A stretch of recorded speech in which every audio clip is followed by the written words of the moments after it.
Yan, so nakikita po natin ang magandang tanawin.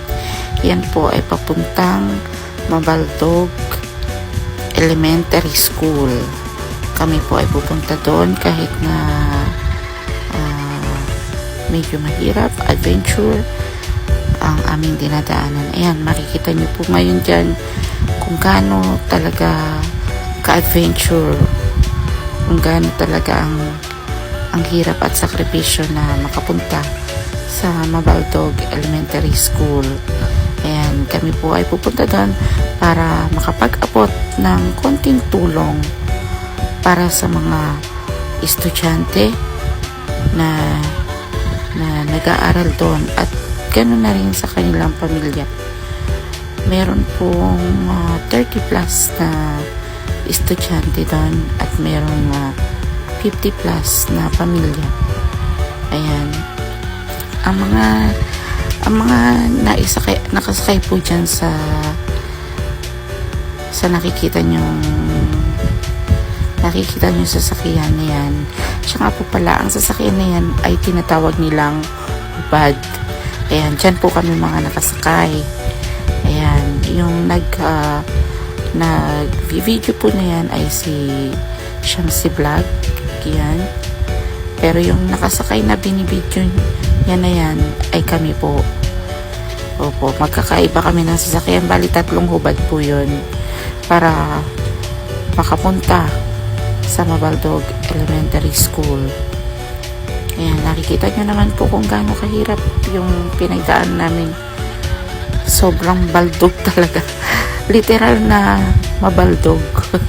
Kaya po siguro tinawag na Mabaldog Elementary School or kaya tinawag na Mabaldog ang kanilang lugar.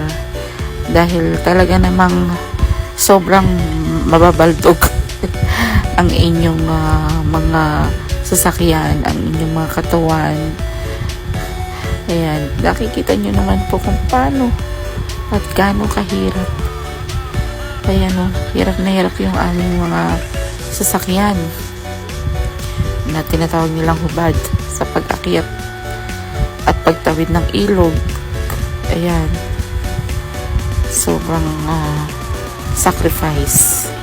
Pero hanga po ako sa mga guro at principal ng Mabaldog Elementary School dahil ito daw po ay kanilang nilalakad lang dahil nanghihinayang po sila sa ipapayad nila sa sasakyang hubad dahil ang arkila po ng hubad ay 4,000 kada sakay. So paano po pa po sila mabubuhay noon or paano po yung kita nila, di ba? Kaya pinipili na lang ng mga guro at ang butihing principal na maglakad na lang. Kaya hanga po ako sa kanila, sa kanilang mga sakripisyo para lang maturuan ang ating mga kababayan na katutubo or dumagat kung tawagin. Ayan, nakikita nyo po, ayan, sobrang bato. Ang daming bato. Hindi lang po yan yung mga batong na daanan namin. Mas may malalaki pa dyan. Kaya talaga namang yung aming sasakyan talagang bumabaldog kami isa-isa. Ayan, hindi na nakaahon, nabalahon na ata. Yun lang po. Pero napakagandang tanawin talaga, nakita nyo naman. Ayan po ay karugtong ng ating Sierra Madre. Ayan po ang mga ating batang dumagat. Ayan. Ayan po yung ibang mga magulang. Ayan. Pinakain po natin sila.